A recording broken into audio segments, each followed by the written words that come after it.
Salam, Mama dan saudara-saudara semua. Perkenalkan, nama saya Novitri Adu, semester 2 kelas B.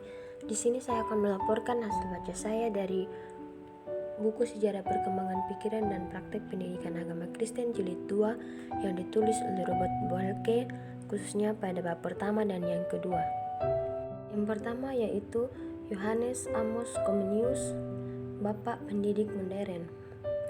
Keadaan politis di Eropa pada abad ke-17 masa Yohanes Amos Comenius, terutama bangsanya, menjadikan korban pencaturan politis. Karena mereka menganut iman Kristen yang tidak termasuk dalam Fakta Augsburg, hak beragama mereka tidak dilindungi negara. Kepada mereka ditawarkan dua pilihan saja: menyangkal keyakinan keagamaan dan memeluk bentuk agama lain, atau mengungsi dari tanah airnya. Comenius dan banyak bangsanya memilih alternatif kedua. Pengalaman inilah yang mendorong Comenius mengembangkan pembaruan dalam pendidikan yang hendaknya menolong semua warga hidup satu sama lainnya secara damai. Pendidikannya disoroti oleh tiga hal dasar, yaitu teologianya, pengalaman sebagai warga Ceko, dan pemikiran analogis.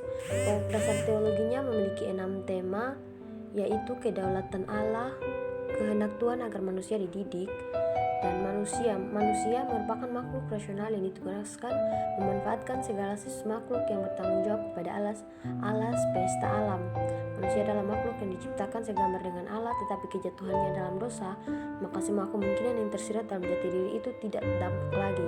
Demikianlah Allah mengaruniakan anugerah Bapa Pendidik yang menghasilkan manusia sebagaimana ia dimaksudkan Allah. Pandangan lebih orisinil atas manusia diperkaya oleh tinjauan akan manusia secara nyata. Begitulah dia membahas 12 kebutuhan manusia yang perlu dipenuhi. Yang ketiga, iman mistis. Comenius banyak dipengaruhi oleh usaha mengamalkan iman sejelas mungkin ketimbang menjelaskan dengan teliti, karena dari usaha yang terakhir inilah tumbuh persengketaan antara kelompok Kristen yang mengklaim Allah sebagai Tuhan mereka saja. Berikut gereja, suatu persekutuan Kristen yang bersandar pada firman Allah yang berusaha mengamalkan iman dalam urusan sehari-hari dan berteologi dalam sikap rendah hati, karena selama hidup di atas bola bumi ini, kepastian dalam hal-hal iman tidak mungkin dipegang oleh manusia. Oleh karena itu, tidak ada hak dasariah untuk menindas seorang Kristen yang mempunyai keyakinan berdasarkan tekanan teologis yang berbeda. Yang berikut yaitu disiplin. Hidup dalam persekutuan Kristen yang mau tak mau merupakan pengalaman belajar juga, karena kelakuan diuji oleh rekan seiman dengan harapan supaya setiap orang akan hidup lebih konsekuen sesuai dengan ukuran Injil. Yang terakhir yaitu Alkitab. Alkitab perlu dipelajari karena di dalamnya terdapat penyataan Allah kepada manusia. Dasar pemikiran analogis berarti bahwa Comenius ingin mengembangkan pendidikan berdasarkan irama, proses alamiah, dan gaya bertindak seorang petani ataupun ahli dalam bidang pertukangan. Hasil asas pedagogis yang diperoleh benar-benar sangat banyak, kendati pun sumbernya sendiri tidak bersifat alamiah. Pandangan Comenius atas 6 isu di bidang pendidikan, karena bagi Comenius semua pendidikan bersifat pendidikan agama Kristen sebagai berikut. Yang pertama, tujuan ialah agar semua orang muda dari kedua jenis tanpa kekecualian secara pesat, muda dan selengkapnya dijadikan terpelajar dalam ilmu, murni dalam akhlak, terhati dalam kesalehan, supaya dengan demikian semua ini akan dididik dalam semua hal yang perlu untuk hidup pada masa kini, begitu pula pada dunia sekarang. Yang kedua, kehidupan sendiri adalah lingkungan luas bagi pendidikan. Untuk hidup berarti belajar mengajar sesuai dengan keyakinan itu. Kehidupan itu sendiri mencakup 7 sekolah. Yang pertama, sekolah kelahiran, sekolah bayi, sekolah kanak-kanak, sekolah remaja, sekolah pemuda, sekolah orang dewasa, dan sekolah lanjut usia. Sebagian dari pengalaman belajar pada kedua sekolah terakhir itu dijernihkan secara khusus dalam 3 sekolah lagi, yaitu kolese terang, mahkamah perdamaian, dan konsistori gereja. Yang berikut mengajar. Terdapat 4 pengajar pokok, yaitu Allah sendiri, orang tua, guru yang dipersiapkan mengajar, dan masyarakat berupa para pengajar lain, gereja, dan masyarakat. Yang kedua, pelajar. Selama hidupnya semua orang adalah pelajar dalam wawasan pendidikan Comenius, tetapi secara khusus semua pria dan perempuan muda dari semua golongan sosial perlu diberikan peluang belajar di sekolah. Kurikulum. Pada pokoknya, kurikulum berfokus pada 3 macam pengalaman yang menghasilkan kesalehan, kebajikan, dan pengetahuan atau pengertian. Comenius memandang pendidikan sebagai keutuhan. Demikianlah pokok yang sama diajarkan pada setiap tingkat, tetapi ruang lingkup dan kesulitannya semakin majemuk sesuai dengan umur pelajar yang berbeda. Sumbangan dari iman masuk ke dalam kurikulum pada setiap taraf pelajaran, mulai dari sekolah dasar sampai dengan pendidikan pada perguruan tinggi. Yang berikut yaitu metodologi. 11 metodologi mengajar Comenius. Yang pertama, ada waktu paling cocok untuk mengajar bahan tertentu kepadanya. Yang kedua, semua persiapan untuk mengajar harus dilaksanakan sebelum guru masuk ke ruang kelas. Yang ketiga, hendak hanya satu gagasan atau faks saja yang diajarkan pada saat tertentu supaya pelajar tidak bingung. Yang keempat, murid-murid jangan disuruh menghafal bahan sebelum isinya dijelaskan sebaik mungkin lebih dahulu oleh guru. Yang kelima, guru wajib mengajarkan fak atau bahannya sepintas selalu sebelum membahasnya secara teliti.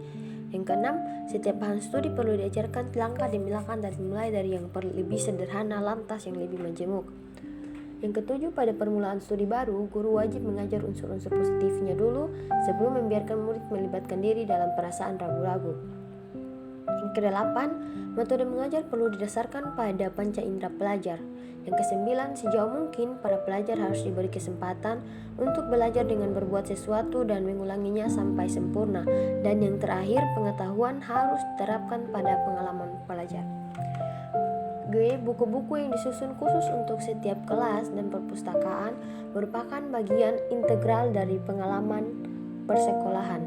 Oleh karena kemampuan Comenius untuk melihat masalah-masalah abadi di bidang pendidikan atau pendidikan agama Kristen, serta menganjurkan siasat yang berpotensi untuk memecahkan masalah-masalah tersebut, maka ia adalah pendidik pertama yang mampu melihat pelayanan pendidikan sebagai suatu keutuhan yang mencakup pertumbuhan manusia sebelum kelahirannya sampai pada titik wafatnya.